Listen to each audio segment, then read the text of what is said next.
the regulator. Good morning to the team within the regulator. Also, good morning to the public at large. Today, we are at the ELS meeting number 263 of the 17th of April, 2026. And we now need to make a few announcements regarding the agenda. And thereafter, after those announcements, we are going to ask the members to vote. There is some changes to the agenda. Firstly, item number 5, which has to do with the trading rules. That item is being withdrawn. It will come back in later meetings. The reason is that we have received quite a lot of comments regarding the trading rules, and the feeling is that to do justice to all the comments that have been received, we need to engage in another round of public participation so that we can do justice to all the comments received so far. So item number 5 is being withdrawn. Then there's some changes. Item number 11, we are now going to do it under governance. And then, so it's still on the agenda, but under governance. And then item number 14, the TDP, is still on the agenda, but we are going to move it to the open meeting. So with those changes, may I see by show of hand from the members whether they are in support?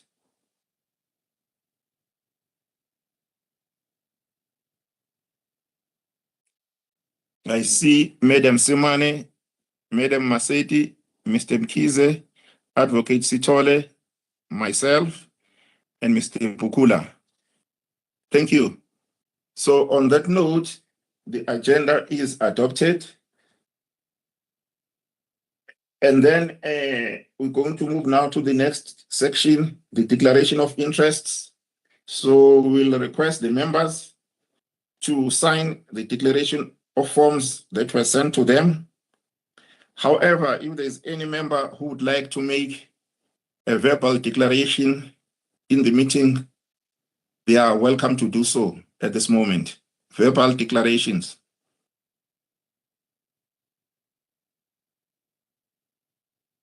I do not see any hands for verbal declarations. So we are now going to move then to the next item, which is item number 6, the reasons for the decision on the Eskom retail tariff structural adjustments. And I'm going to invite Mr. Matebula and his team to take us through this. Thank you. Thank you, and we appreciate the opportunity.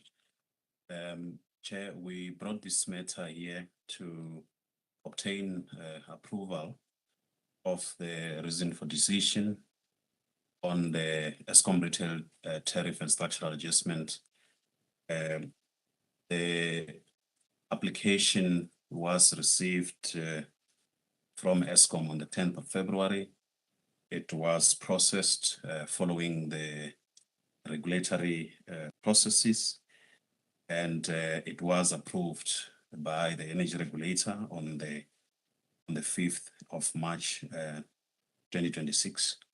So today, Chair, we wanted to bring to the committee the reasons for that decision to obtain the approval before it can be officially published.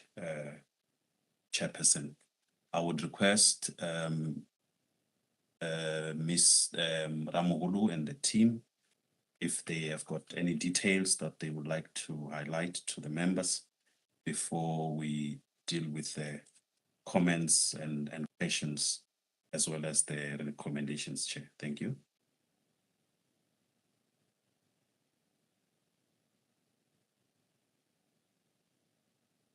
Good morning, Chair and members, and also NESA staff members, and also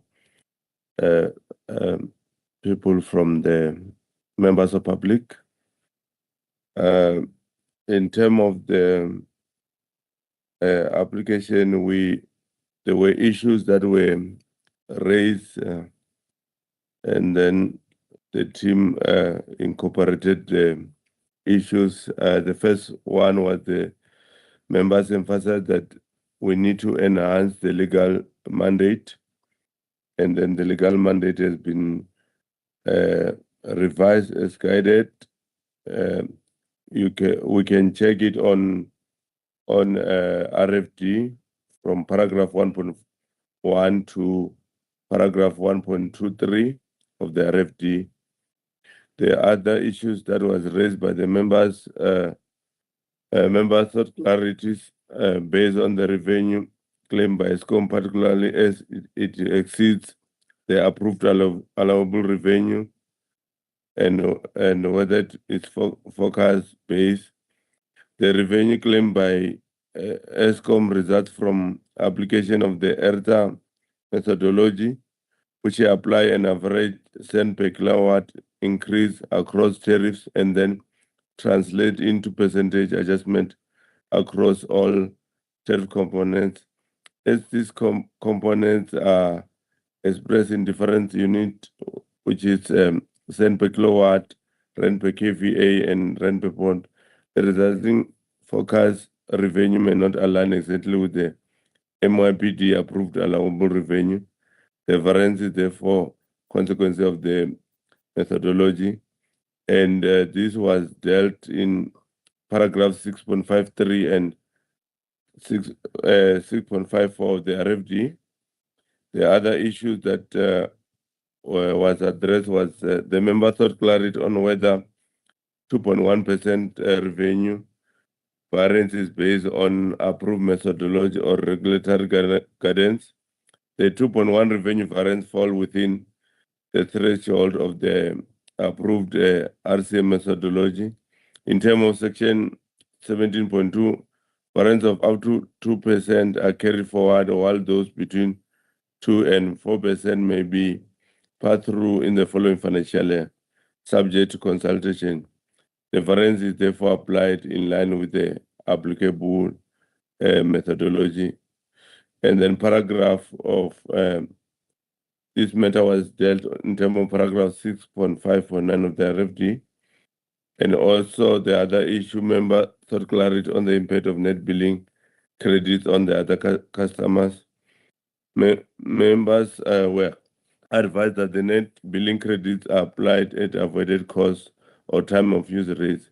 As a result, solar customers continue to contribute to network and fixed costs, thereby limiting cost shifting and minimizing the impact on other customers.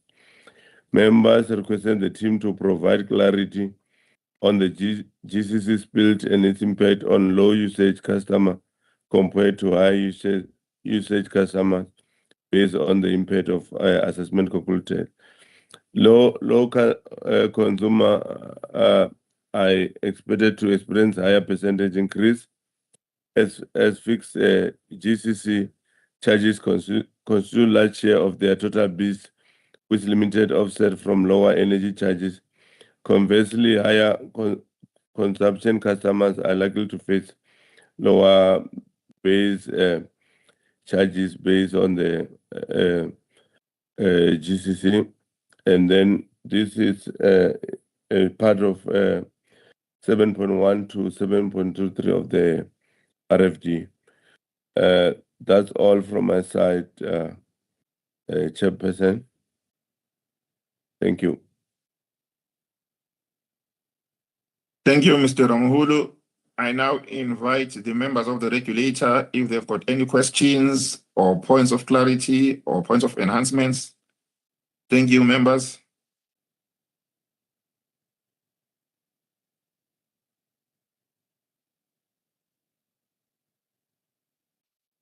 I do not see any hands, so I'm now going to ask the members to show by hand if they are in support.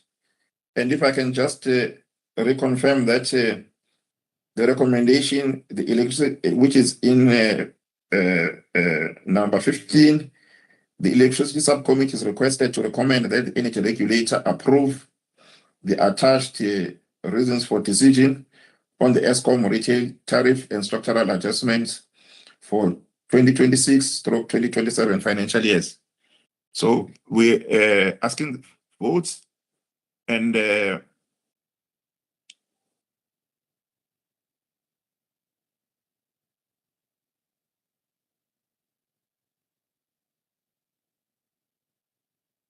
sorry, Mr. Mkize. So we are voting now. All right. I see Mr. Mkize, and it's myself, and I think Madam Semani, Madam Maseti. I hope I've mentioned everybody. So those are the votes. Thank you. Oh, I see also Advocate Sitole. Thank you. So on that note, then we are now going to move to item number 7, which is the determination of the national electricity free basic electricity. And I'm also going to ask again Mr. Matebula and the team to step forward. Thank you. Thanks, Chair. Yeah, this item, Chair, seeks to request the approval by the subcommittee on the National Free Basic Electricity Rate.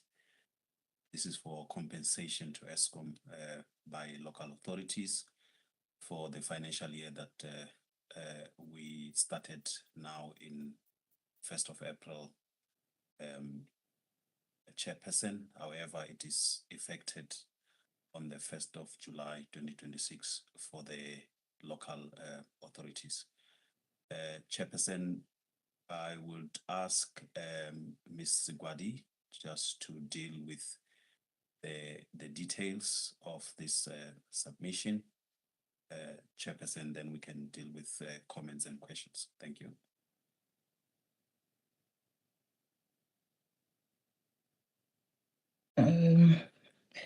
Good morning, Chairperson, members, and colleagues. The purpose of this submission is to request the Electricity Subcommittee to recommend to the Energy Regulator to approve the National Free Basic Electricity Rate for compensation of ESCOM by local authorities for the 2026-27 financial year.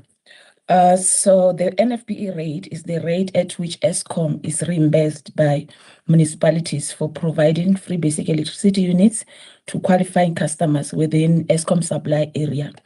It is also worth noting that the FBE funding is provided by National Treasury to local authorities through equitable share allocation as identified by COGTA.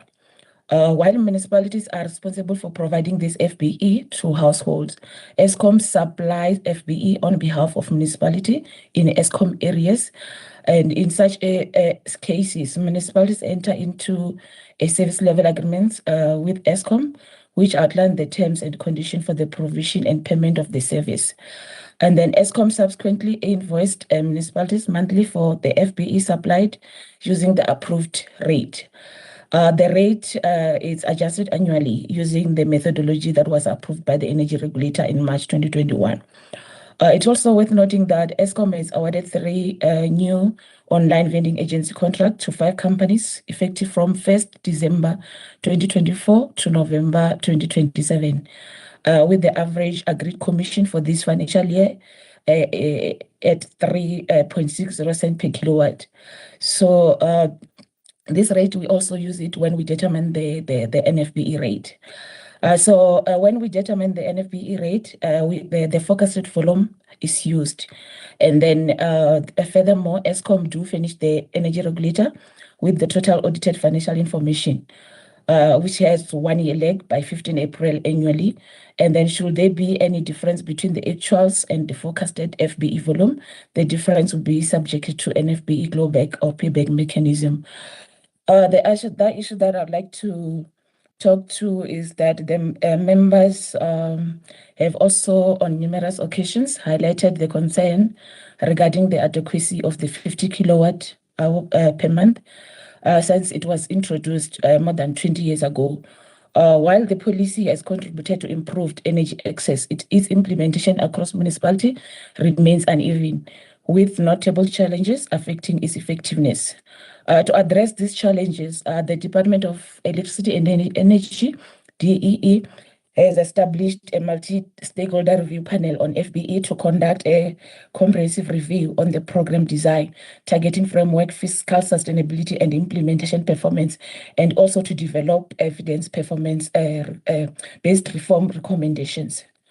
The panel comprises of SALGA, COCTA, National Treasury, NERSA is also part of it, affected stakeholders, also the implementing entities, which is ESCOM and municipalities. Furthermore, a research or project led by RAR department in collaboration with EPT and DEE has been completed in March, and the final report has been with the recommendation and have been submitted to DEE. The project also involving the developing a framework for electricity affordability that balances tariff cost recovery, social protection, and industrial competitiveness in South Africa. The NFBE rate for this financial year before the payback clawback was applied, it was 238.64 cents per kilowatt, and after the clawback, the rate went down to 238.60 cents per kilowatt, as indicated in Table 2. This means that it's a payback to the municipalities. The recommendations are on page 9. Thank you.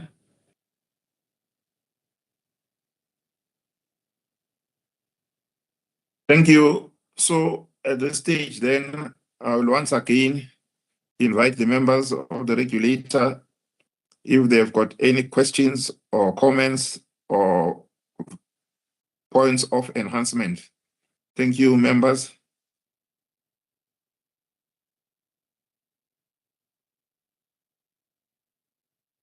Okay, I see Mr. Mkize. Let's start with Mr. Mkize. Thanks, Chairperson, and thanks for the presentation. From my side, I would like to firstly to ask that the numbering be corrected from paragraph 10 or subheading 10. Seem to have been some gremlin. And then my question is, from a legal or regulatory perspective, is there any way of enforcing proper implementation of the FBE? Because municipalities have got a license to distribute electricity. And as licensees, they need to adhere to the prescripts. Just would like to see if there's no space to get them to be accountable in view of the comments that have also been uttered in different platforms regarding the fact that this seems not to be properly implemented on the ground. Thank you. Thank you, Mr. Mkize. And then I see Madam Maseti. Thank you, Chairperson. Just two things from my side. Just the clarification on the clawback that has been, whether that the clawback mechanism that has been considered during the calculation of this FBE. I know that there is a time lag, obviously, and we need to consider audited financials. I just want to find out from the team in terms of what is the status of, or at least the clawback, the data that they have considered for purposes of the clawback mechanism for this for the matter that is before us. For the period, I think the period for me is important, so that we can see the implications of the clawback and on the rate itself. And then the second thing is on the vendors that are utilized by ESCOM. I do recall that some of them, I think the contract or so was that it terminated, or certain contracts terminated. So I'm not sure if now we have others, or ESCOM has replaced some of those some of those that have their contracts terminated. Thank you. Just those two issues. Thank you, Madam Masedi. And then let me call upon Madam Semane. Thank you very much, Chair, and thanks to Mr. Kwadi. From my side, Chair, I just want to find out if there's no way that we can be prescriptive within the current legislative framework that empowers us with many things.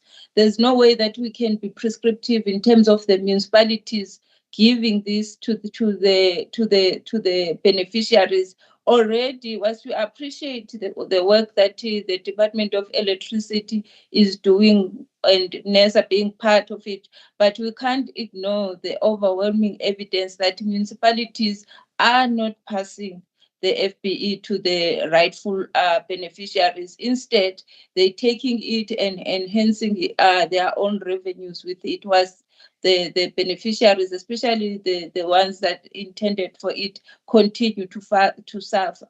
So under the current legislative prescripts, is there no way, as we speak, that we can make some prescriptive pronouncements so that that is kept as we take the decision now? Thanks. Thanks, Madam Semane. And then Advocate Sitole. Thank you, Chairperson, for the opportunity, and thanks to Ms. Kwadi for the presentation. Chair, I just have 2 points of clarity. The first being, whether do we know of the timelines that have been set for the review of the FBE program by the multi-stakeholder panel? And the second point is on whether, as NESA, have we submitted our input to the panel, based on the fact that, Chairperson, we have challenges and complaints that we receive on the implementation of the FBE. Chair, those are my 2 points that I would like the presenter to address. Thank you very much. So, thank you, Advocate Sitole. So, can I ask the team then to respond? Okay, the first one about from Mr. Mkhize about if there's something that NESA can do regarding this FB implementation. At the moment, NESA does not have the mandate regarding the implementation, but it can only provide their inputs or proposals to policymakers on this issue, which is we on the report that we've done, the one that was submitted to the EE in March. So all those things are included there, and the report was sent to DEE, but they were also part of it. But for now, as NERSA, we do not have the mandate regarding the implementation. For the 1 year, Ms. Masedi, regarding the clawback, the information that we've used, we're clawing back for now when we determine the 26, 27, the information that we're using, the one that's audited is 24, 25. So the clawback, it's determined based on the 24, 25 audited financial statement. And then ESCOM also submitted the 25, 26 is there, but we cannot use it because it's not audited at the moment. Regarding the vendors' contracts that are terminated, I was not aware of that, so I will liaise with ESCOM to find out and I'll report back. The other issue is if NERSA it can be involved in the implementation to enforce municipalities to implement this FBE. The problem is that the NERSA does not have the mandate, but the other problem is that the equitable share that municipalities receive from National Treasury is not conditional grant. So at this moment, unless this is revised, there's nothing that NERSA can do, or maybe even the other stakeholders, because the grant comes in bulk. So the municipalities, sometimes they use this money that was supposed to be used to for the FBE, so that qualified customers benefit. They use it for other municipal services. So, but this recommendation is there on the report that was submitted, to the National Treasury. We've got that proposal that the funding be conditional, so that it can be used for the intended purposes. The other one about the timelines. We do not have the timelines at the moment. We just signed the agreement that we're going to be part of it, but we haven't. The last time when we have meetings this with RAR and DEE, we've asked about this, and they say that they only met once. So, but we were not part of it because it was the first meeting, so we haven't met with them. The timelines at the moment we don't have. The other one is, yeah, I think I've covered the one that if we submitted the input, and on the report that was submitted to DEE, all other challenges and proposed recommendation were part of the report that was submitted in March. Yeah, I don't know if I've left something out.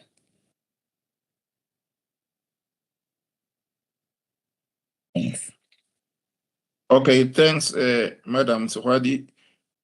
I see Madam Semane. Yes, your hand is up. So over to you, Madam Semane. Yes, thank you very much, and thanks to Ms. Hwadi. Then if already there is a process to make these conditional, which is the grant that is related to FBE, conditional when given to municipalities, why can't we wait for that to be in place before we approve this? Thanks. Thank you, Madam Semane, and then Mr. Mkize. Thank you, Chairperson, and thanks for the responses. From my side, is just to stress that if there's a process underway, we can just be kept updated, so that from our side, as a matter rising, we see how this can be enforceable, so that people do get the benefit they're supposed to get. And we in other words, we're dealing with the realistic challenges on the ground. Thank you.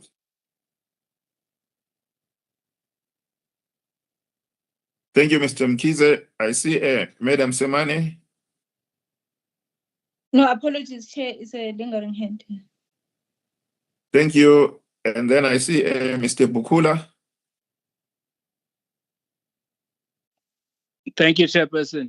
Chairperson, I want to implore my colleagues to look at the Electricity Regulation Act. There's I think it's Z, the last condition there, where it says that when we set license conditions, we can set a license condition that's incidental to what we are there to implement. And I think this FBE condition can be slipped into there, but I think we need some creativity from our own licensing and legal people to say how do we make it part of the license conditions that the municipalities must have a register for the indigent, because once there is a register for the indigent, then the process of allocating free basic electricity to the people who are deserving becomes easy. I mean, we know that only 10% of the people get what get the FBE. The other 90% who are entitled to it don't get to it. And I think what Mr. Mane was saying is let's find a way of using the little powers that we have to encourage and force and enable the effective use of the FBE. Thank you, Chairperson. Thank you, Mr. Pukula. May I ask the team to respond once again? Mr. Matebula? Yeah, Chair, as Ms. Gwadi prepares to respond, I just wanted to also indicate that in the work group that is currently... Chairperson, I may be the only one struggling, but I struggle to hear Mr. Matebula. I don't struggle to hear everybody else. I'm not sure, Mr. Chairperson, I will try to speak loudly. I seem to have these issues now and then. I hope you can hear me now, Chair. I wanted to say that in the current work group that is currently dealing with this matter of the FBE, where SALGA and many other participants, including ourselves, are involved, the objectives in that work group talks to the current cap, as well as looking at the issue of how to improve the assurance that all those indigents do receive, or those qualifying do receive. So I'm just indicating that over and above the recommendations that were made by the members, I trust that the outcome of this work group will also be assisting in resolving these issues. Over to you, Ms. Gwadi. Thank you. I just want to respond on the issue that was raised by Ms. Mane of if we can wait until this thing is resolved, the conditional. This NFBE rate that we are approving as NERSA, it's there to help the people who qualify to receive this FBE in ESCOM supply areas, so that they must not be left out. So the rate is just to help the municipalities to have ESCOM to help municipalities to distribute that FBE, but it has nothing to do with the implementation issues. So it's just helping so that people who are under ESCOM supply area are not left out. Thanks. Thank you. So at this stage, then, I am going to invite the members to vote. And I'm looking at the recommendation here in number 7, which reads, the Electricity Subcommittee is requested to recommend to the energy regulator that it approves the NFBE rate of 238.60 cents per kilowatt hour for compensation of ESCOM by local authorities for the financial years 26/27, effectively from 1 July 2026. So if we can vote by show of hands, members. Chair, before we vote, just a small one. Before we All vote, right. yes, I think, Chair, we can't, apologies about that, we can't ignore the guidance that we've been given by ER Chair, Mr. Pukula, that if everything else fails, we do have the avenue in the form of license conditions, at least to make this to be ring-fenced. I think we can put that there must be an indigent register, and that it be ring-fenced. So from my side, I do not think it would a good reflection of us as a regulator to be seen as being in autopilot, because this is very serious, especially under the current economic conditions. So I would implore that as we approve this, even if it's only for the ESCOM supply areas for those people to benefit. Let's put it as a license condition that there will be an indigent register and that the FBE allocations will be ring-fenced. Thanks. Thank you, Ms. Simane. So, in terms of the recommendations, then we are saying that we support the recommendations, but with further enhancements, and the enhancements which actually come from the Electricity Regulation Act itself, which allows NERSA to set certain license conditions. So as an example of the license conditions that we can set relates to these matters affecting the indigent people. So with that enhancement, and I've already read the recommendation, can I then now ask the members to show to raise their hands to show whether they are in support of the recommendations together with the enhancements? Thank you.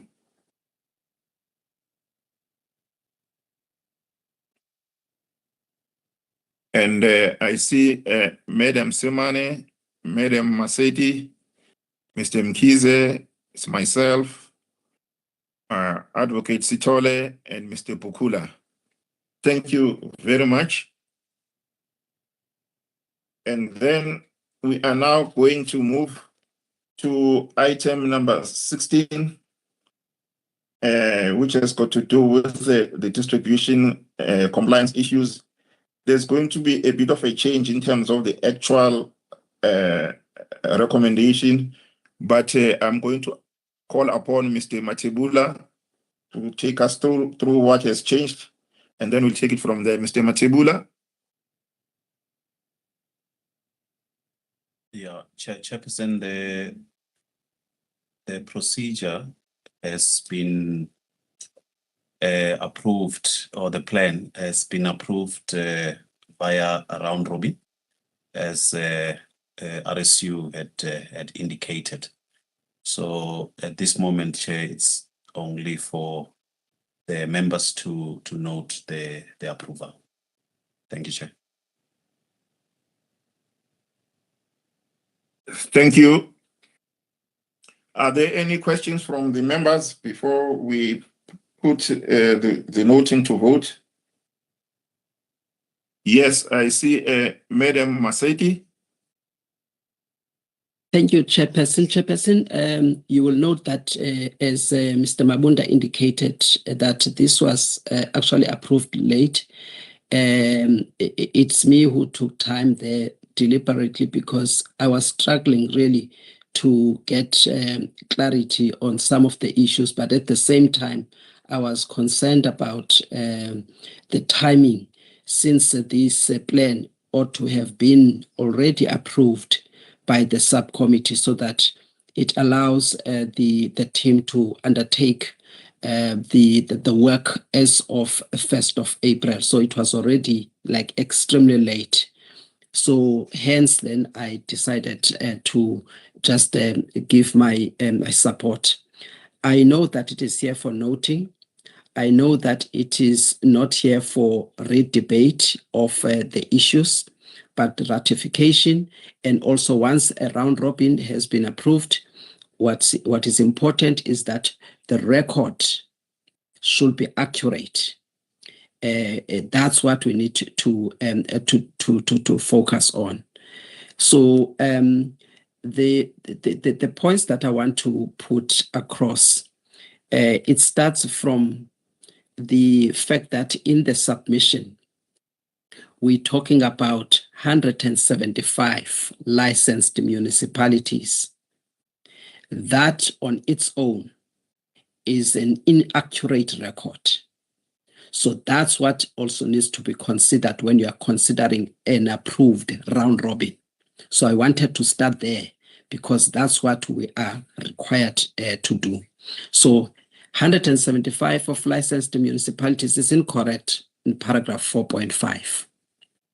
We have private distributors and we have licensed municipalities. It is concerning that the department that is supposed to know exactly is doing licensing is supposed to know how many municipalities have been licensed and the private distributors that are licensed. 175 is not the number in paragraph 4.5. Then if you also there in that same paragraph 4.5, we talk about licenses that were scored from 1 to 7. Now, as we are required to look at our framework when we are conducting these audits and compliance for compliance purposes, the framework does not have a scoring measure in it. Now, this can be misleading. Now, for us to be required to approve something that is not a part of the document that we use, the criteria that we use, which guides us how to undertake these compliance audits. And now we talk about the scoring thereof. And with this scoring, what is the purpose? What is the rationale? What are the implications? Because first of all, you can't compare two municipalities and so forth. What is it for? Because our task in terms as a regulator is the task of ensuring that license conditions are adhered to. Number two, the quality of the service and the performance of the municipality. And the third thing that we should be concerned about, through that performance, through them complying with license conditions, then the impact thereof on the customers or those that are receiving the service, the regulated service from the municipalities and other distributors. So it has nothing to do with the scoring. The scoring serves no purpose, and the scoring is not in the framework. That's the point that I want to raise, and these are the points that, for me, are quite substantive because they will make us do things that are not in our framework, which is wrong, and also make us approve things that are inaccurate. And then the last thing that we're talking about is the issue of appointment of consultants. Why is there a need for the appointment of consultants when we actually looking at, for instance, executing or conducting only 21 compliance audits for the current financial year? I really want to understand that because we have done this, why do we need to include consultants? Especially because somewhere in the document, we're talking about budget constraints. If you look at paragraph 4.6 in particular, we're talking about the reason why 21 audits have to be conducted. So why should we now include consultants when we are constrained as the regulator in terms of budget? So those are the things for me, and also really the timing of this document to come at this stage. I remember in January, I was still assisting, and the issue of consultants, it was something that we discouraged. And now we're coming up with consultants having to do this work for the energy regulator. Thanks, Chairperson. Thank you, Madam Masedi. And then I'm going to call upon Mr. Bugula. Thank you, Chairperson. Chairperson, I respect the decision of the subcommittee. I think you just don't have an opportunity in the round robin to indicate why you are not in support of a decision. And I would like to just record my reasons for not supporting the decision. One, I think it is, Ms. Masedi has already indicated that I don't support the use of consultants when we have our own self-brewed and developed engineers and technicians that should be able to conduct these audits. We need to build that capacity. So when we get consultants, I'm not too sure what we are trying to achieve. The second one, Chairperson, for me, I find it disappointing that a program that's supposed to start on the 1st of April, we are only getting to approve on the 17th of April. In fact, that's why I didn't approve, because I was saying I'm not understanding why there was a delay. I would not want to repeat some of the things that have been said by Ms. Maseti, but I just wanted it to be put on record. I don't know if it procedurally, that's fine, but it should be that I didn't vote because I had these two concerns. Thank you, Chairperson. Thank you, Mr. Pukula, for your inputs and stating why you have not supported during the round robin. So I think at this stage, then I am going to ask the team to respond also to the issues that Madam Maseti raised. Thank you, team. Thanks. I see Mr. Chokwe wants to talk. Sorry. Thank you for thanks for alerting me, Mr. Chokwe. Over to you, sir. Thanks, Chairperson. Before the team responds, and I think members have raised important issues. Chairperson, the process that we have before the ELS, it's for the ELS to note what has transpired, and Ms. Maseti has used ratification. It's actually not ratification, because that one will be trying to authorize something that was done not so authorized, if I'm making sense. Therefore, it's while the team is going to be responding, they should just guard against that. This issue, it's before this committee for noting the decision has happened, and this meeting may not actually reverse what has happened, but the concerns of the members, we really have to take them to heart. Thanks, Chairperson.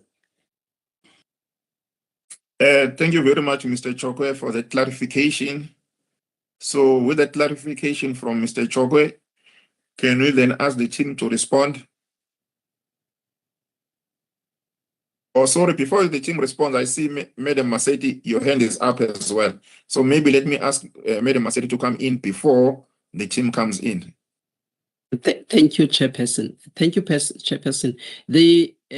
I think I did touch on the importance of the comments. I understand the process that our own legislation requires that once a decision is taken by way of a round robin, it must come to the next meeting for consideration. That consideration is not for approval, but for noting Mr. Chokwe is right. Now, what can we do and what can we not do? I did touch on it. I said, because we cannot do the revoting in the meeting, what is important in terms of the comments is to ensure that the record is accurate. And if you look at the kind of comments that I made on paragraph 4.5 of the submission, it talks exactly on the issue of accuracy of the record. And that, for me, is important. And it does not mean that I seek to invalidate the decision, but procedurally and also to safeguard the quality of the decision of the regulator. It is important that such aspects, to the extent that they are inaccurate, they are put on record before we can take the vote on noting the decision for the energy regulator. And that is the point that I'm making, and nothing else. And also, I do want the other comments to be taken into consideration with regards to the issue of the consultants and spending money and so forth. But the critical two things as well are the fact that there's an inconsistency with the framework, something that is not in the framework, and secondly, the incorrect record of the municipalities that are licensed. Thank you. Thank you, Madam Maseti. Then I'm going to call upon Mr. Mkize. Thank you, Chairperson. I think I'm broadly covered by what Madam Maseta said. I would go for the option where I was saying we are noting and further requiring of the team to ensure that the record is correct and that there be no use of consultant, but focus on our in doing this in-house, as well as also ensuring that in the going forward, the this approval is done prior to the commencement of the financial year. Thank you. Thank you, Mr. Mkize. So can I now ask Mr. Matebula and the team to respond to the issues before us? For instance, just as a start, for instance, the issue of the licensed municipalities, the numbers, distribution ESCOM versus other licensed non-ESCOM entities. So can we just get a clarity there, starting with that one from the team? Chair, I will ask Mr. Mkize to respond.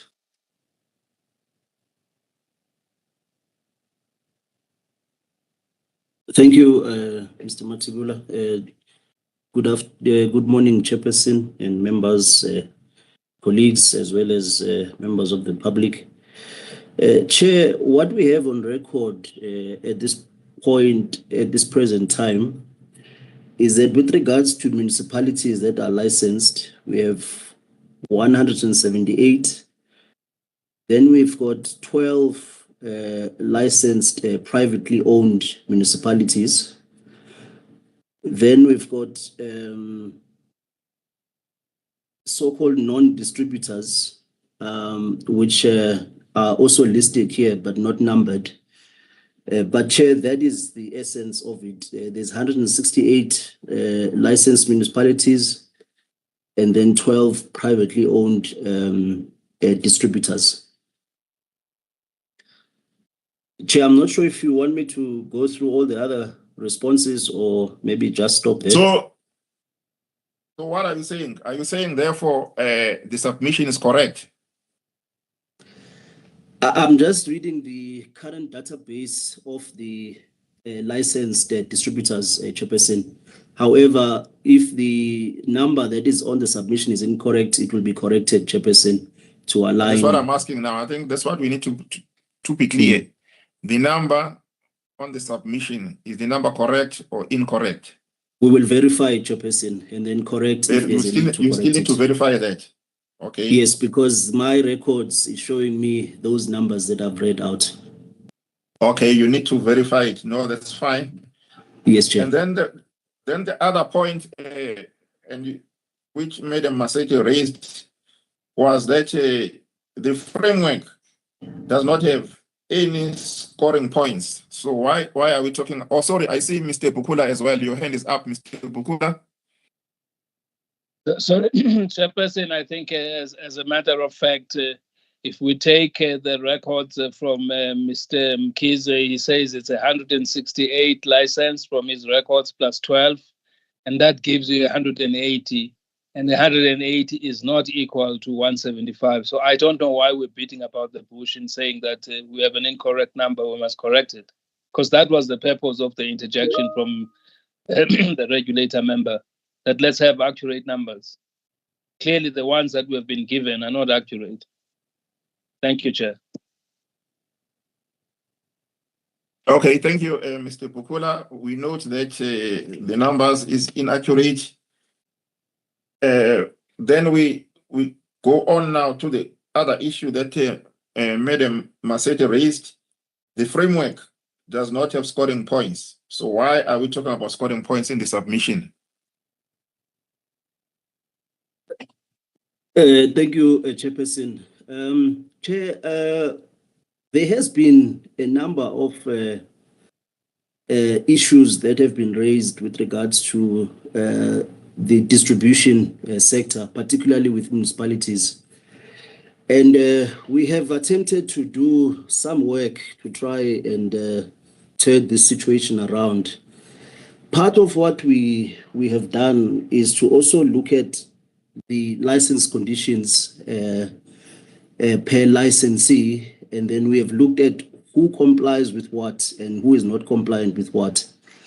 So we did that exercise last year, Chairperson, so that we can be aware of exactly the the level of compliance per licensee.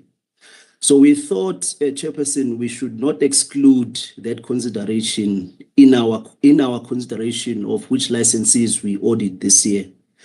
Even though, of course, the things that are in the framework were definitely also taken into consideration. We did not leave anything out in terms of the considerations that are provided in the framework. So we included the scoring because it was an exercise that was done last year, which we felt was necessary because we really did not have any dashboard as a regulator that shows, who's compliant and who's not compliant. But we felt we need to also just mention it in this submission because we felt it was quite important to also indicate that we took that into consideration, Chair. So there are a number of other interventions, Chair, that are taking place, including the one of, maybe I should just answer it at this point, the inclusion of, contractors to assist us at least for the first 5 years to audit some of the licensees that have not been audited, some of them in a space of even 14 years, Chair. So what has been happening thus far are random audits, and no one knew who's been audited, who's not been audited. So the purpose of this next 5 years was just to consolidate and make sure that we have at least audited all the licensees so that we know exactly what the status is per licensee. Chairperson, I hope that answers some of the questions, but we are here if there's any further questions. Thank you, Chair. Chair, maybe before Ms. Masetti comes in. Yes. So our intention, Chair, is that we are aware that the rate at which we are doing compliance audits as a regulator currently will really not put us at a point where we have a proper hold on the process itself and allowing the process to be effective as it is envisaged because of the number that we are doing versus the volume of work that is before us. And our biggest constraint currently, obviously, is the resources.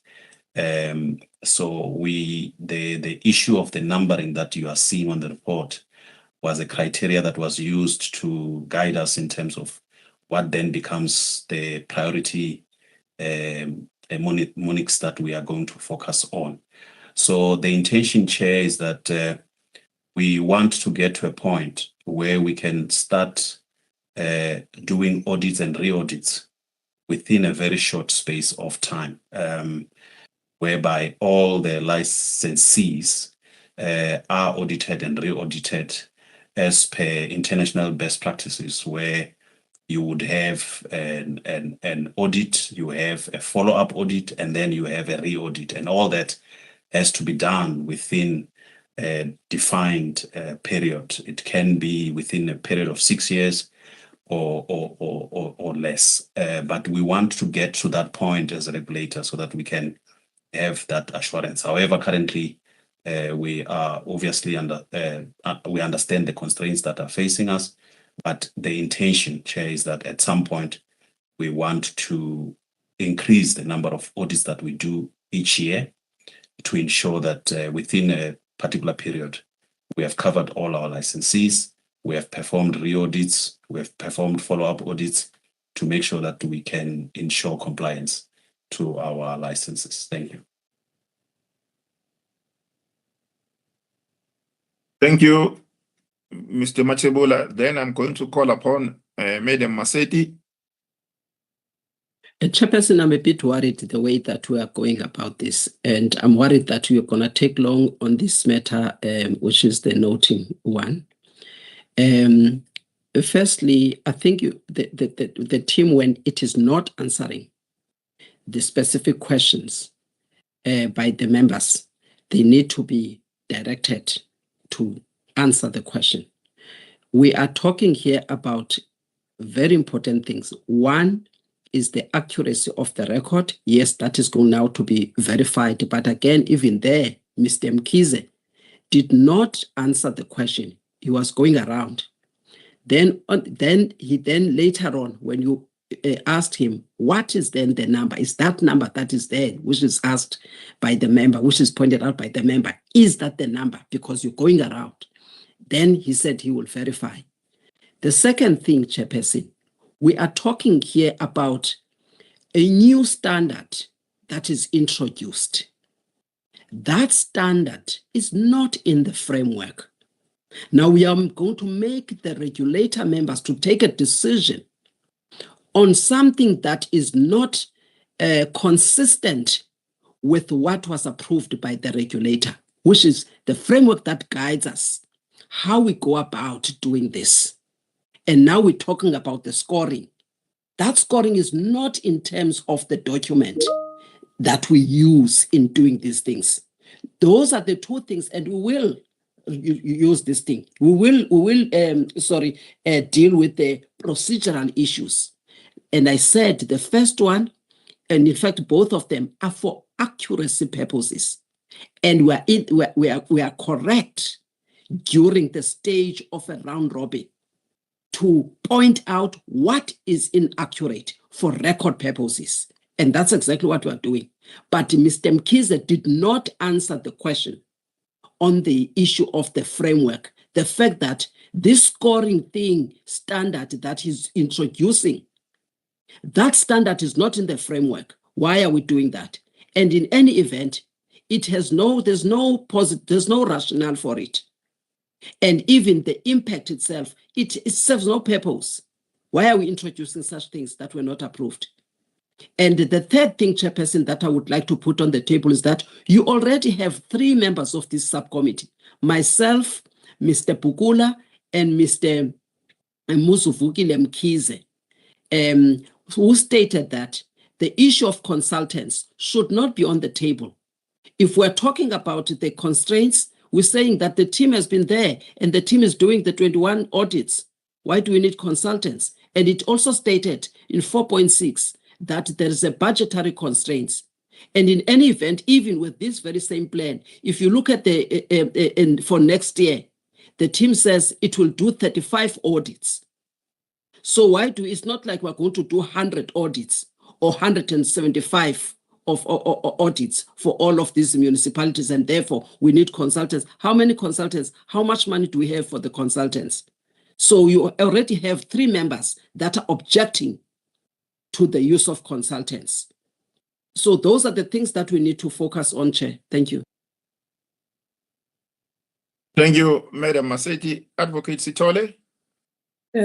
Chairperson, maybe for me, in the interest of time, I was just going to suggest that maybe we do what needs to be done with the submission, which was the noting, and also an indication that the number of licensed distributors needs to be corrected, and the issue of the consultants to be taken out. And we then approve, you guide on whether we note this RR with those corrections. And other issues that are relevant to this matter can be discussed in a closed session, or we can direct the team to really bring up a submission that will answer some of them that are raised. But I think we still need to have an engagement on it in a closed session so that we can give all the points that the team needs to cover in their submission, because I also had some, but I just thought that maybe it's not the right timing for that particular discussion. Chair, that is just my suggestion. We've been on this matter for quite a bit of time now. Thank you. Thank you. And then I see Mr. Mkize.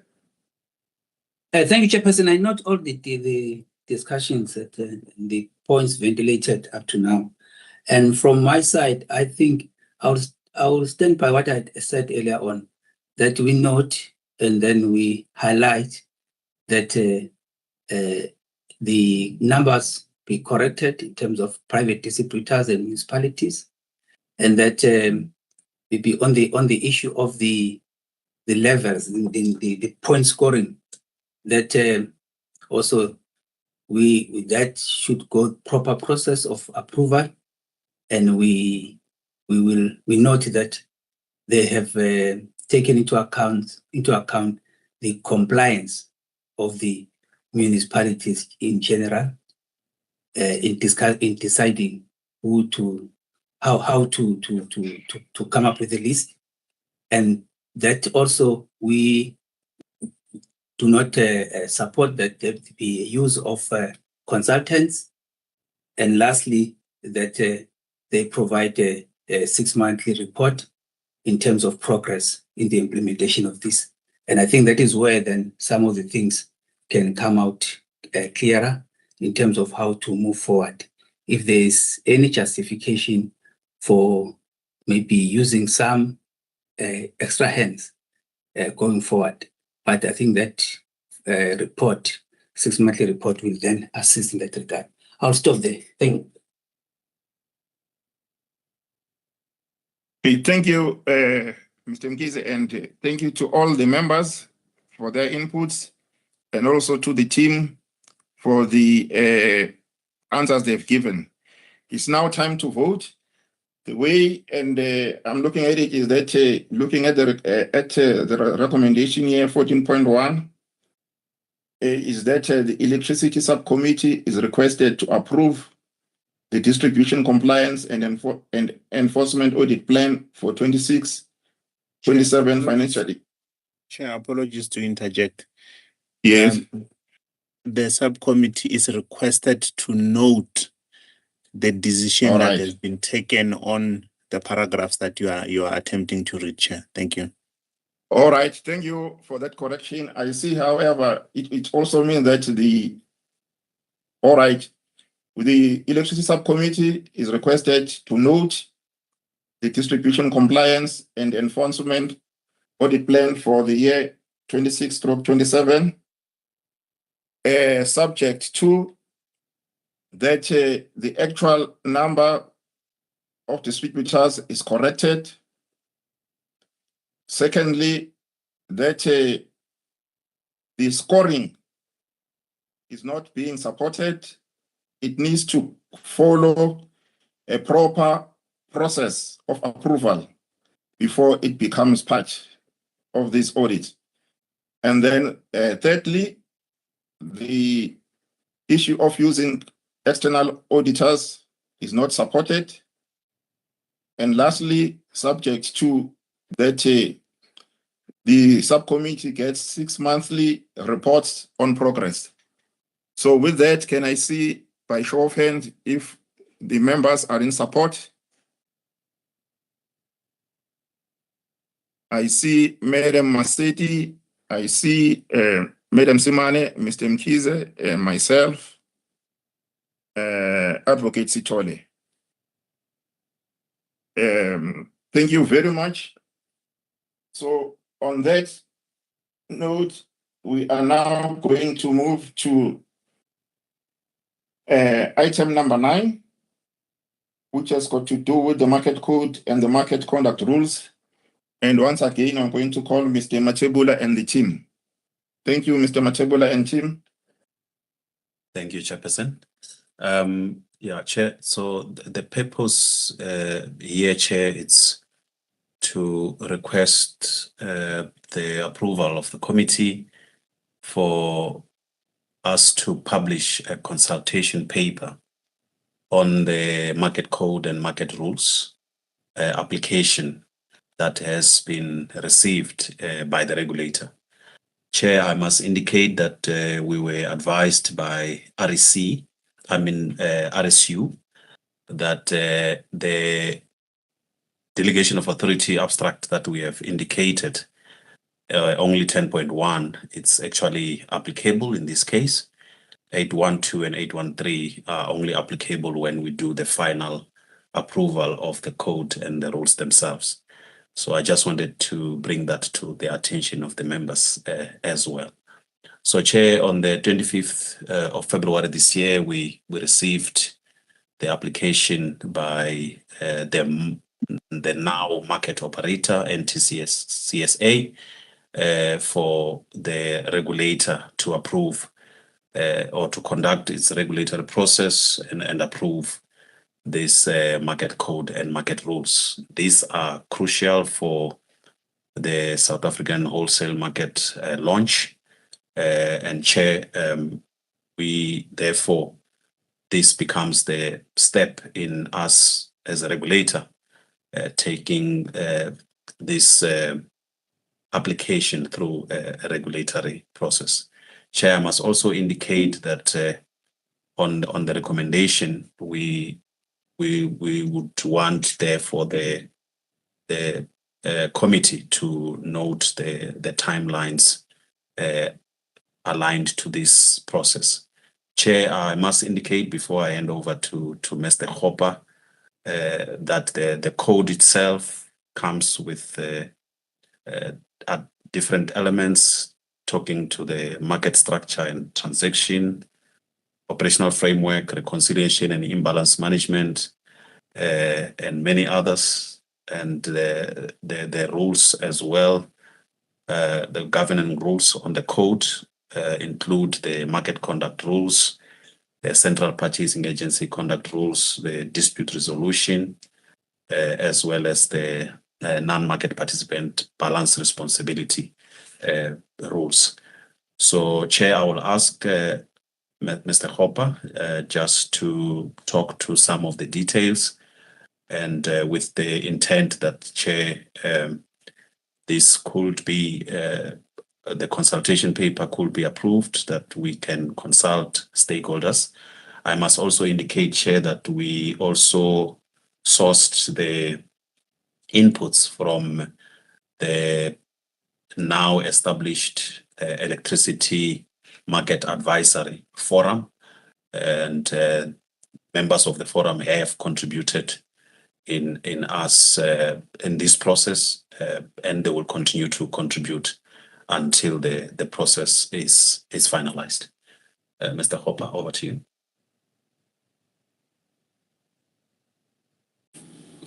Thank you, Mr. Matebula. Good morning to the members, colleagues, and everyone that's on the call for the meeting. With what Mr. Matebula has said, I believe it has covered most of the things that I would have taken into consideration. I would say that the step that we're actually taking, it's just to make sure that the decisions that the energy regulator takes complies with the Section 10 of NERA, as well as the provision of PAJA for doing the consultation. And just to add, since Mr. Matebula has spoken on the market code, is to say that this code is actually accompanied by 4 rules, which are the market conduct rules. Those rules, they define and enforce the expected behavior and obligations of all the market participants and parties under the code, as well as the central purchasing agency, which will conduct rules and defines any responsibilities of the CPA in procurement, as well as the market coordination. And the third rule which accompanies it is the dispute resolution rules, which will outline the procedures for resolving disputes between parties of the market. And the fourth rule is the non-market participant balance rule responsibility, which is to provide parties that are not market participant and establish the application of their balancing mechanism to such parties. And the consultation paper covers all the rules as well as the market code in us sorting comments from the public, in making sure that the code can be used well for the safeguarding of electricity. And the recommendations, I would say, are on page 7 of 180, which has to recommend to the electricity subcommittee to approve the publication of the draft market code for public consultation, and it is attached as Annexure A. And the second recommendation is to approve the publication of the market rules for consultation as well. And those 4 rules are attached as Appendix A to D. And the third one is to approve the consultation paper of the market code and the rules. And this also includes the noting of the proposed timelines for the public consultation, which is attached as Annex B. Thanks, Chair. Chairperson, maybe before we get the comments of the members, I just wanted to also indicate that we are aware as a team that there is currently a position paper that is being workshopped with different stakeholders in the electricity sector. The paper is named the Electricity Sector Reform Position Paper, which talks about some of the activities of the wholesale electricity market. So we also want to make the members aware of that work that also may need to be taken into consideration when we come to the finalization of this process. Thank you, Chair. Okay, thank you, Mr. Matebula. So I'm now going to call upon the members if they've got any questions or points of enhancement. Thank you, members.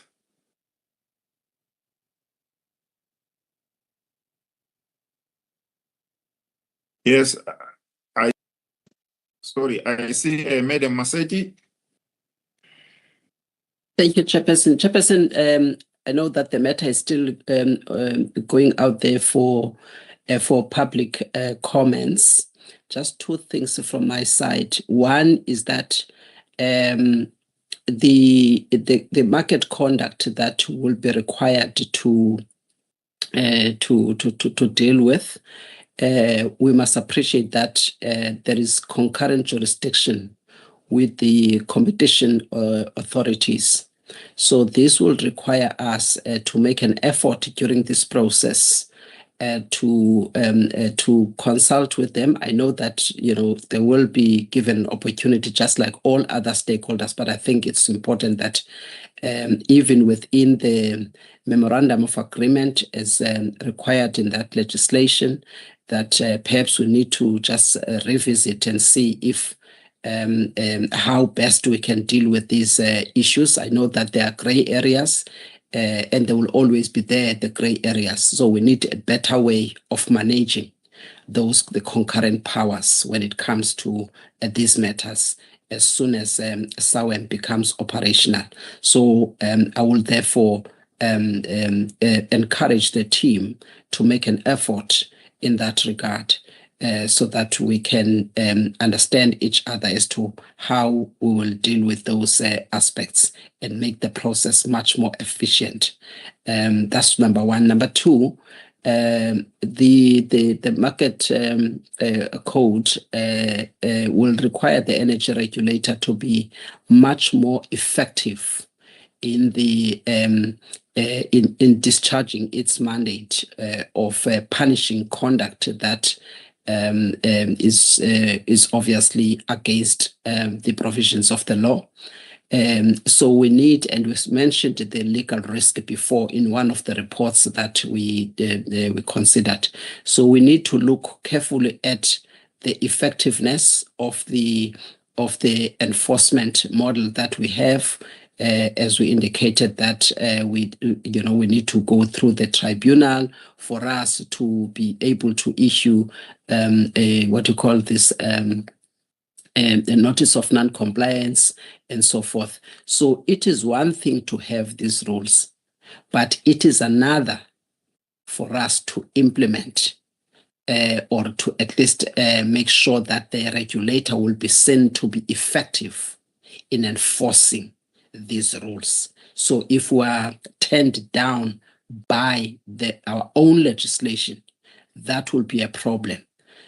So it is something that we need to pay attention to as we are processing the market code. Thank you very much. Those are the 2 things that I wanted us to take care of, at least between now and the launch of SAWEM in Q3. Thank you very much.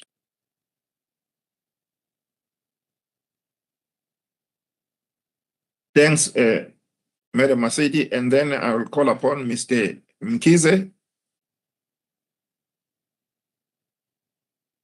And thanks, Chairperson, and thanks to the presenter. You know, I note the hive of activity in the division, and I think that it will greatly assist to kind of always note the key success factors when it comes to implementation of the rules.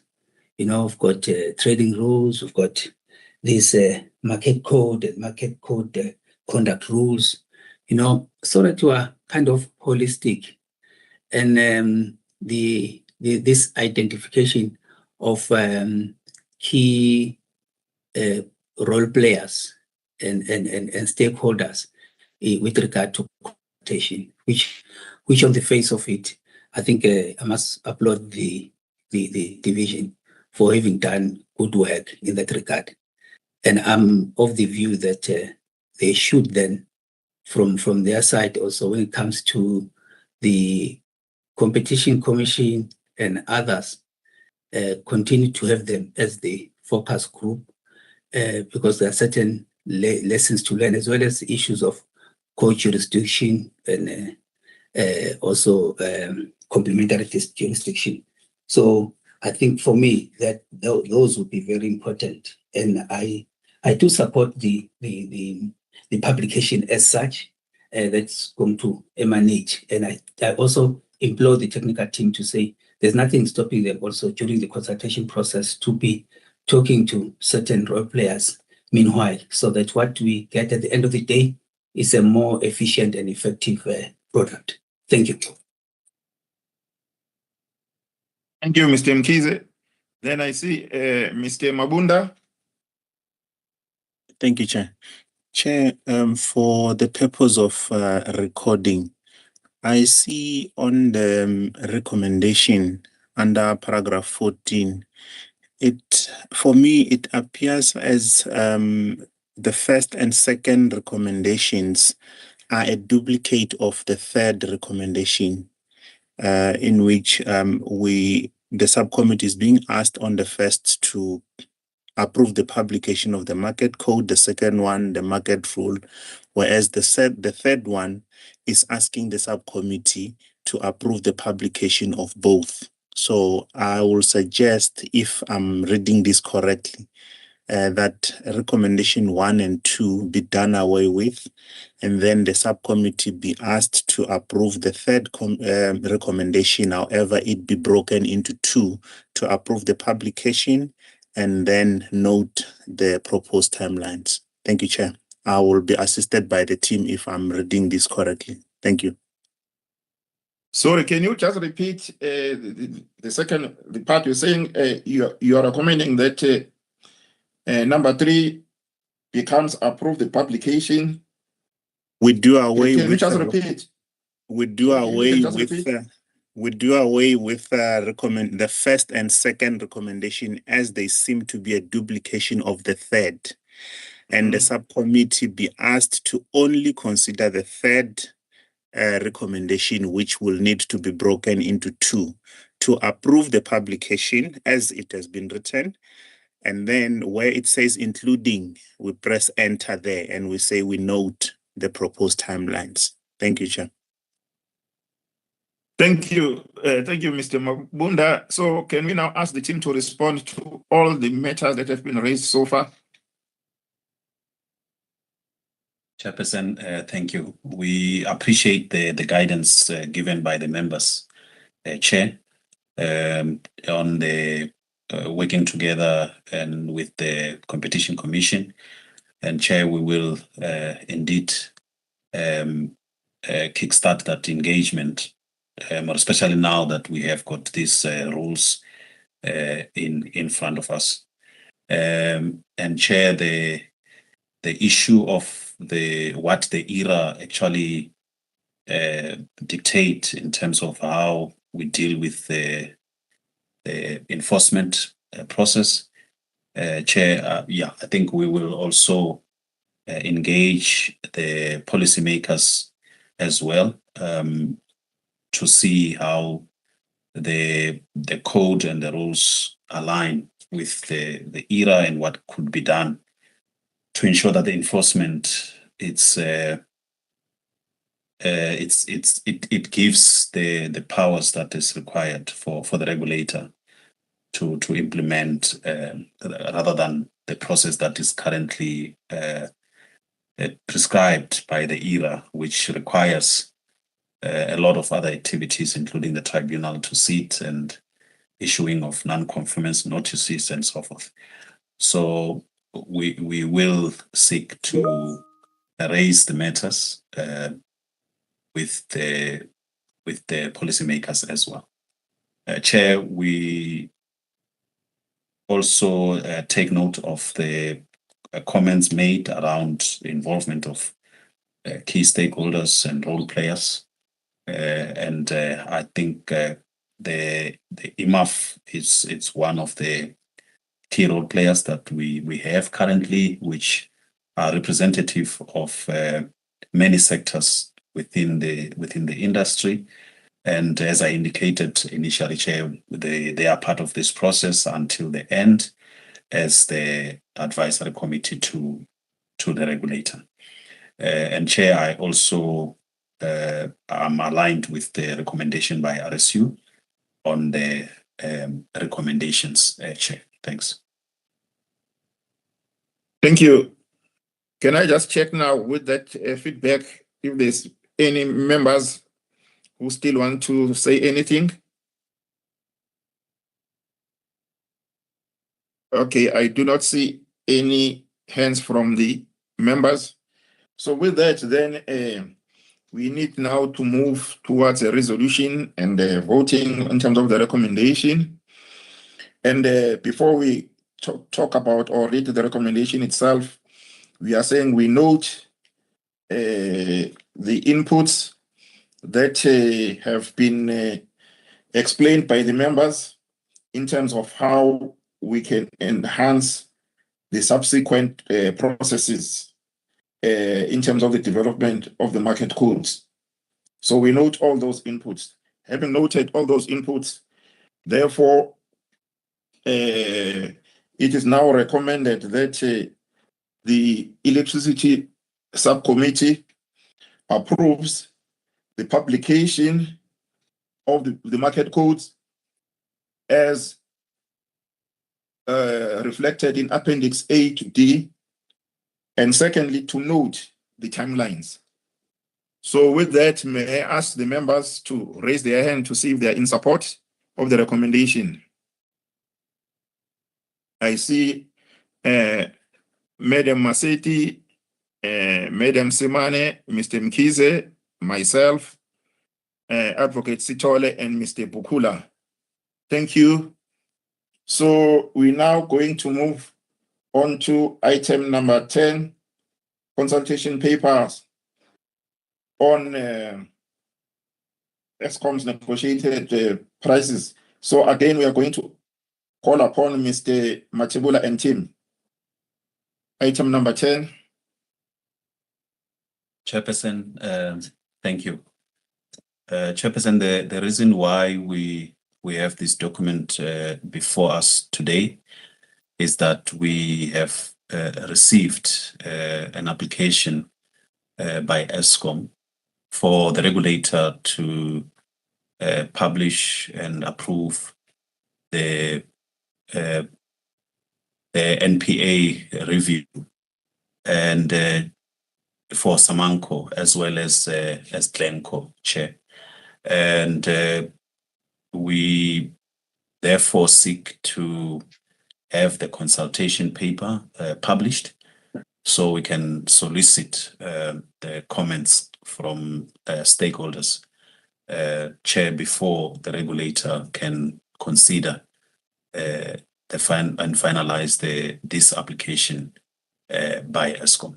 So, Chair, I would request Ms. Mabinya just to talk to the details of this submission, Chair, before we consider the recommendations. Thank you.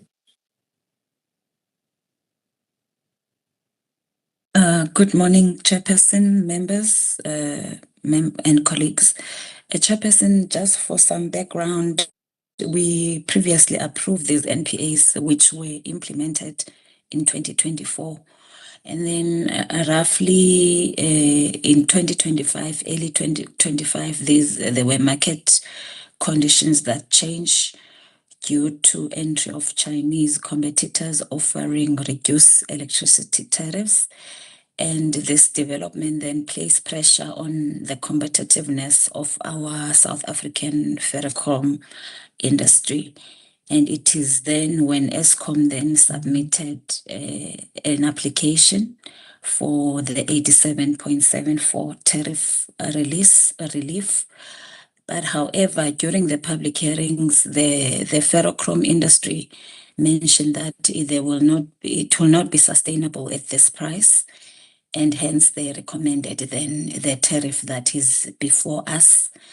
And therefore, Chairperson, in light of the above, it is recommended that the Electricity Subcommittee notes Eskom's request to amend these NPAs with Samanco and Glencore, and approve the publication of the consultation paper and note the proposed timelines for the approval process. Thank you, Chairperson. Thank you, Madam Mabinya. So I'm now going to ask the members of the regulator to come in if they've got any comments or points of enhancements. Thank you.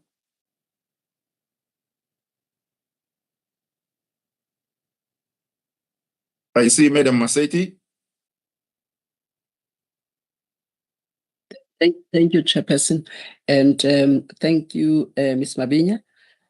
Chairperson, just as we are going to embark on the consultation process, I think it will be important that as we engage with stakeholders, even the applicant and the what you call the customers themselves, if we can find out and ascertain, at least from our side, the need for the what you call this take or pay arrangement, if now the price is going to be at 62 cents per kilowatt hour, what if, and that price is considered to be a sustainable price, a price at which the industry can be sustainable. If then that is going to be the price, why should we still there be a waiver of the take or pay principle in the agreement that they have?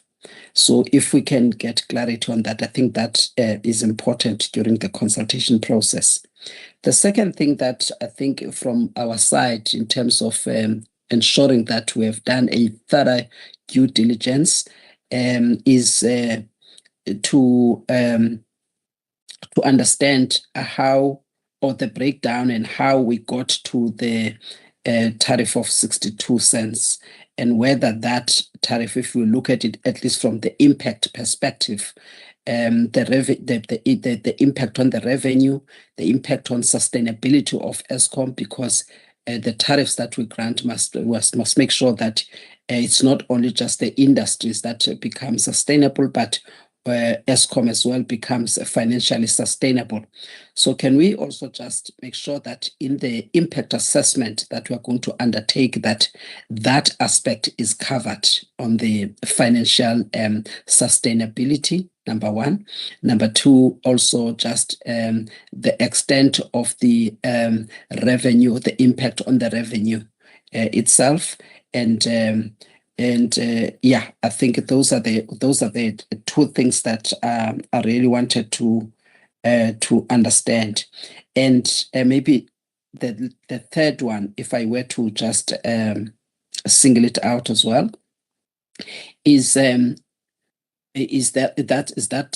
62 cents as to what does it cover? Does it cover all the cost of supply to these the customers, these two customers, for instance? Does it cover fixed cost sufficiently? Does it cover also the variable cost? If we can be clarified on that, I think that for me is quite important, because we also do not want to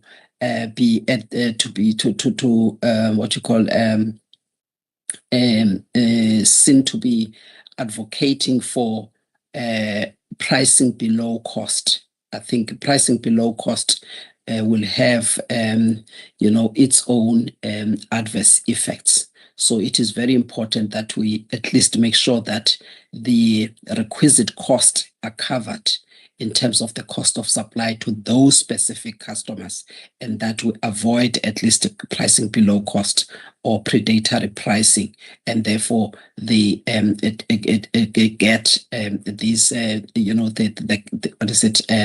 shortfall, recover the shortfall elsewhere, and cause a burden on other customers. I think that predatory pricing approach is something that we do not want to encourage. Those are the issues from my side, Chair. Thank you. Thank you, Madam Maseti. So I'm now going to call upon Mr. Mkize.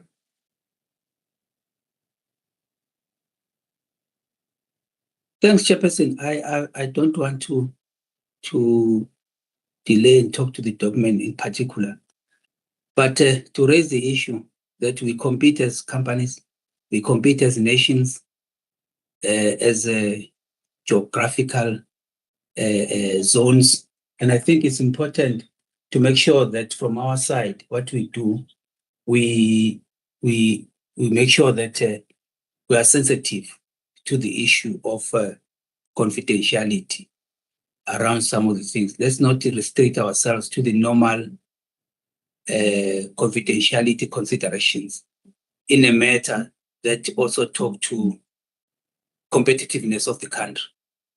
Let me leave it at that. I said this thing before, and I'm saying just at least do something to have a look at that in terms of how to deal with such matters. May consult maybe even people from DTI as well as DEE in this regard. Thank you. Thank you, Mr. Mkize. And then Mr. Geldad, your hand is up. Can I call upon you to come in then? Thank you, Chair, and good morning to the members, and good morning to the colleagues and the members of the public on stream. To answer Ms. Maseti, the waiver, my understanding is that the waiver will fall away with this agreement, and in fact, the take or pay portion of the new agreement would be strengthened and very strictly enforced. The 62 cents, according to Eskom, is a request from the industry. It's not a figure which they arrived at. And according to our own calculations, that will cover the variable cost of electricity. The issue around the sustainability or the cost recovery, the justification for it, is that Eskom, in looking at what the consequences would be of the loss of load, of this particular load, of the some 12 terawatt hours of load, is that there would be an impact on the coal consumption of their coal-fired power stations, and that would raise penalties in terms of their take-or-pay contracts with the coal companies, because they would not be able to, or they would not be using the coal which was agreed to in their contracts. And that take-or-pay penalties and the approach that they have taken is to say that if we're going to have these take-or-pay penalties, it would be better for us to sell the electricity, and the revenue we get from selling the electricity would monetize, instead of paying a penalty, would monetize that, and they would then use the revenue that they receive to pay for the coal rather than have to pay the penalties for it. And these contracts will be ring-fenced, so the prices won't be, the difference won't be socialized, but they are ring-fenced and they will be strictly enforced according to Eskom. And there is also a 50-50 profit sharing if the price of the ferrochrome goes above a certain value. That 50-50 sharing will also be included in the reckoning with the revenue from these contracts, and that will be accounted for and included in that as whether the projects are, profitable or not. But there is also, I'd just like to remind the regulator members that there was of a submission which was made to the regulator a few months ago, where it was alleged or stated that the demand response underutilized the allocation by, I think it was about 100 and something million. And that was the reason for that was given that the demand response was being covered by the interruptibility clauses with the ferrochrome smelters, and that also would contribute in value to these having these contracts in place. I hope that covers all your questions, Ms. Musetti. Thank you. Thanks, Mr. Geldert. Madam Maseti, let's hear from you if you are answered. Thank you, Chair. Yes, I'm answered in terms of the clarification. I think what is important is that some of these things we also just need to put them out there so that stakeholders may also just weigh in and provide some useful information which we'll consider. But also in our analysis, we need to cover those issues around the impact. I think for us, it is important as part of our due diligence in considering the matter. Thank you. Thank you, Madam Maseti. So we are now going to vote on the recommendation, which is on section 14. The first one, 14.1, that to request the electricity subcommittee to note Eskom's request to amend the NPAs concluded with Samanco and Glencore in respect of ferrochrome smelters, with the objective of providing electricity price relief attached as Annex A. Number 2, approve the publication of a consultation paper on the proposed amendments to Eskom NPAs with Samanco and Glencore to solicit stakeholder comments on the provisions of the electricity price relief to ferrochrome smelters, Annex B. Lastly, to note the proposed timelines outlining the consultation process.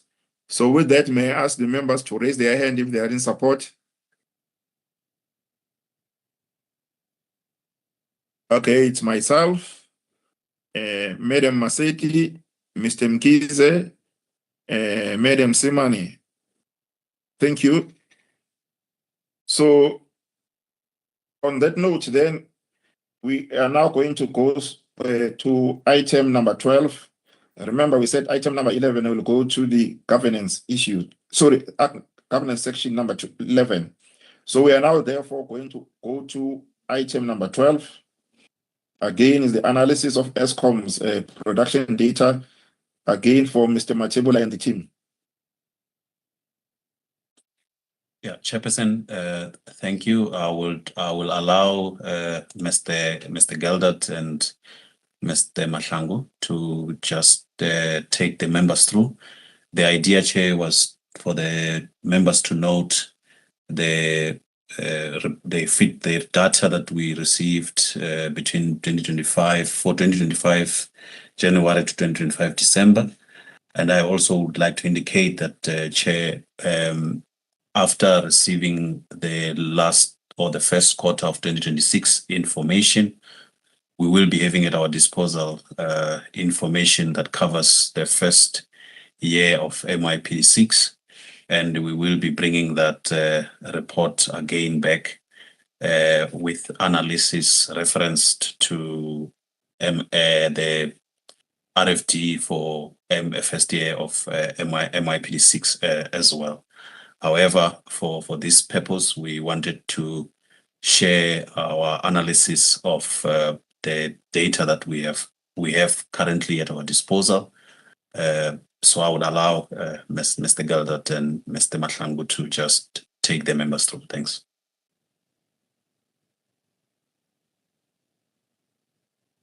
Chair, I think Mr. Masangu is the one who will lead this. Thank you. Thank you, Chair. Good morning, members and colleagues. The report on ESCOM analysis for power production data for the calendar year 2025 provides a detailed breakdown of monthly electricity generation across all ESCOM power plants. The analysis also highlights key trends such as the dominance of large coal stations from ESCOM power plants. The report also examines the energy availability factor for coal and OCGTs for the same calendar year. Lastly, the report indicates or provides analysis on the energy generated and external sales from ESCOM power plants from 2021 to 2025. Based on this, Chairperson, the recommendation actually are sitting in section 14 of the submission. I thank you, Chair.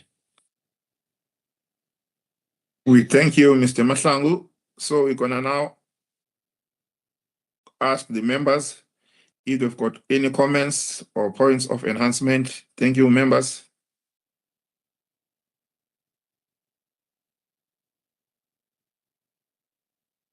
I do not see any hands. So we now have to move towards voting whether we support the recommendation or not, which the recommendation states that it is recommended that the Electricity Subcommittee notes the analysis report on ESCOM electricity production data from January 2025 to December 2025.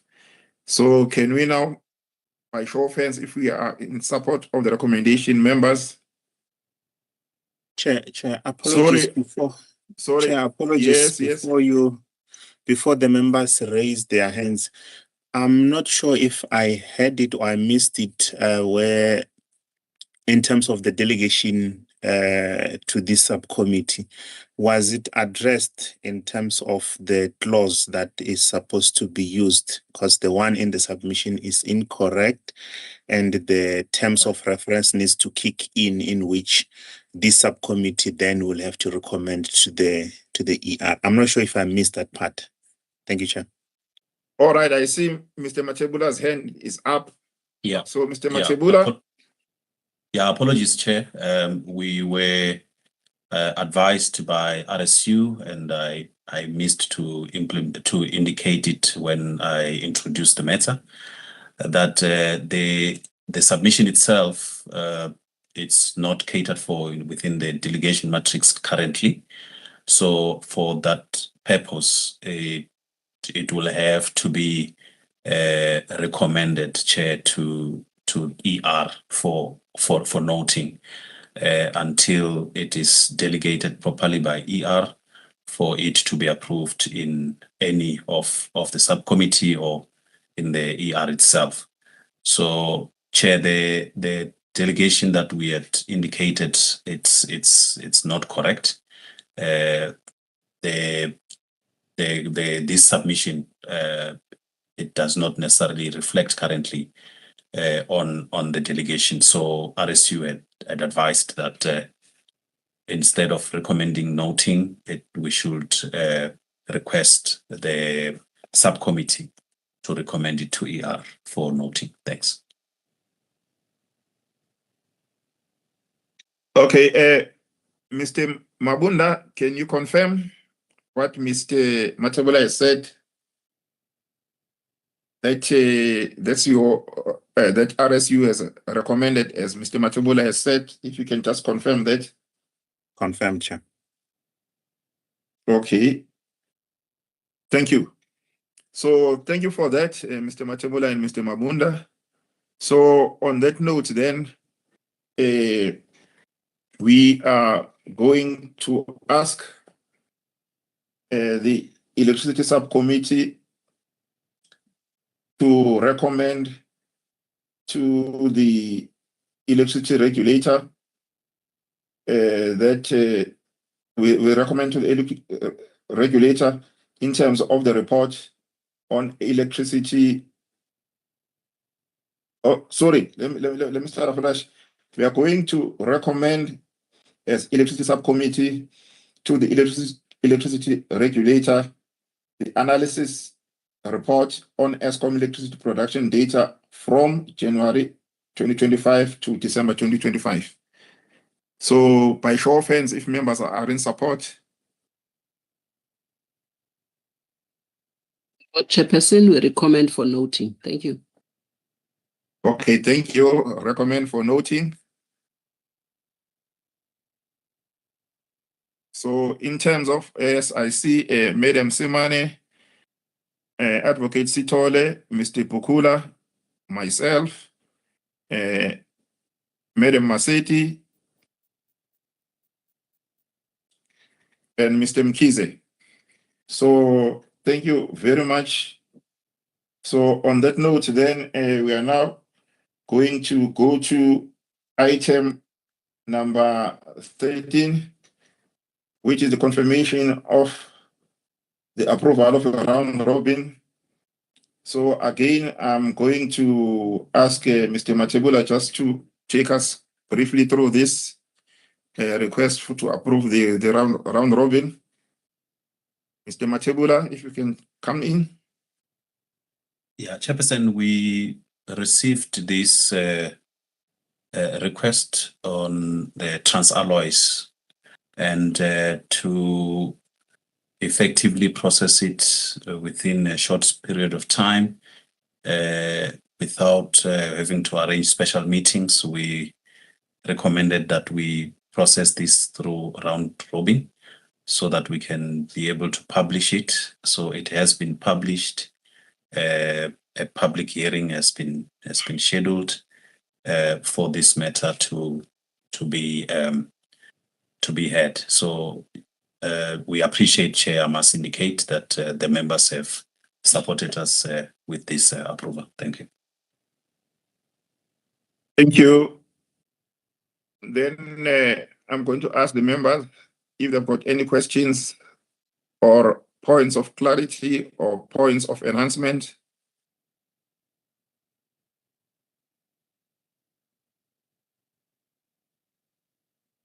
I do not see any hands. So with that, then, can we now then go to voting to see if we note that this round robin has been approved? So if we can see by show of hands, Mr. Mkize, Mr. Bukula, Madam Simane, Advocate Sitole, Ms. Maseti, and myself. Thank you. On that note, then, we are now going to go to item number 14. We'll remember that we highlighted that number 14 was going to move to the open session. So I'm now going to call upon Mr. Matebula and his team once again to come in. Yes, Chairperson, thank you very much. The intention of bringing this submission to the committee, it's again to request a recommendation for approval to submit these current draft rules on the transmission development plan to the Minister, Chair, for comments. And I would request that Mr. Nwasheng talks to some of the details before we consider the recommendations, Chair. Thank you. Thank you, Chair. Good morning to members, colleagues, management, and members of the public. As Mr. Matebula has said, the purpose of his submission is to actually request a recommendation to request Electricity Subcommittee to recommend to the Energy Regulator to approve that the draft Transmission Development Plan rules attached as Annexure A be shared with the Minister of Electricity and Energy for comment.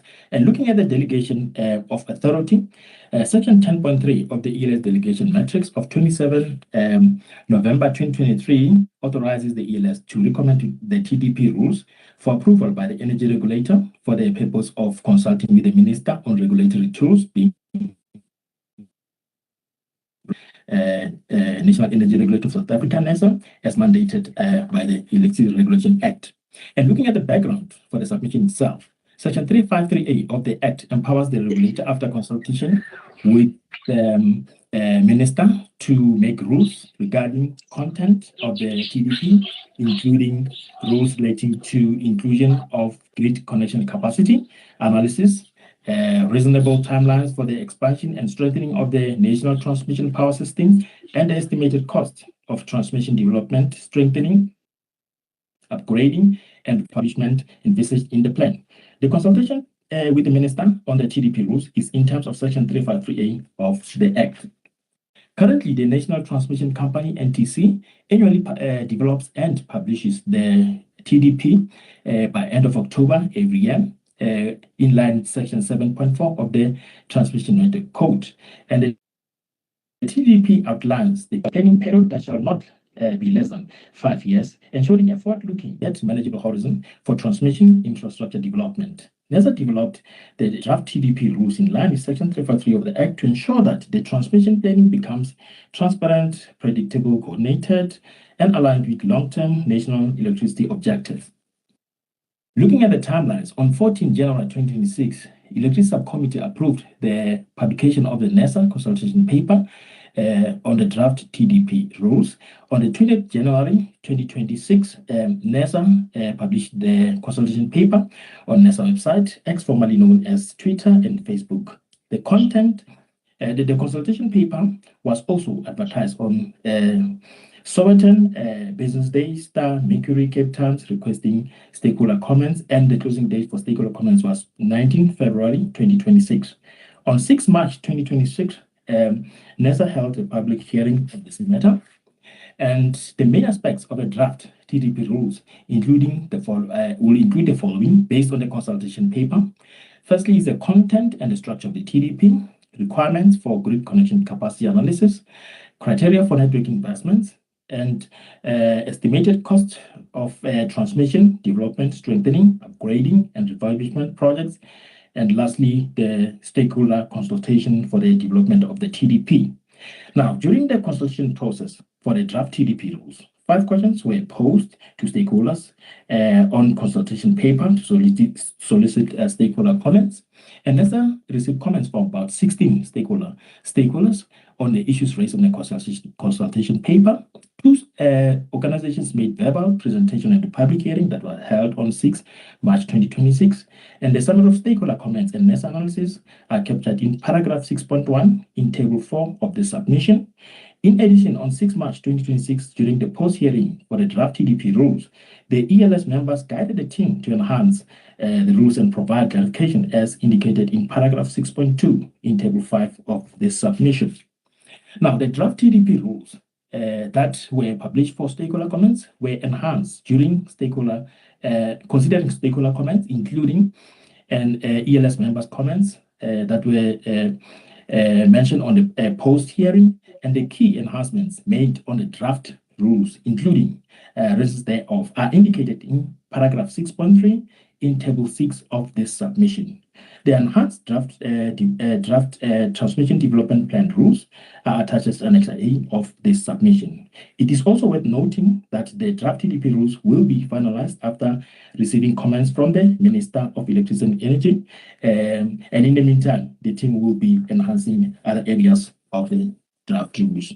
Looking at the recommendations, it is recommended that the Electricity Subcommittee recommend to the energy regulator to approve that the draft transmission development plan rules attached as Annex A be shared with the Minister of Electricity and Energy for comments. Thank you very much. Thank you, Mr. Ngwashing. Then I'm now going to ask the members if they've got any questions or enhancements.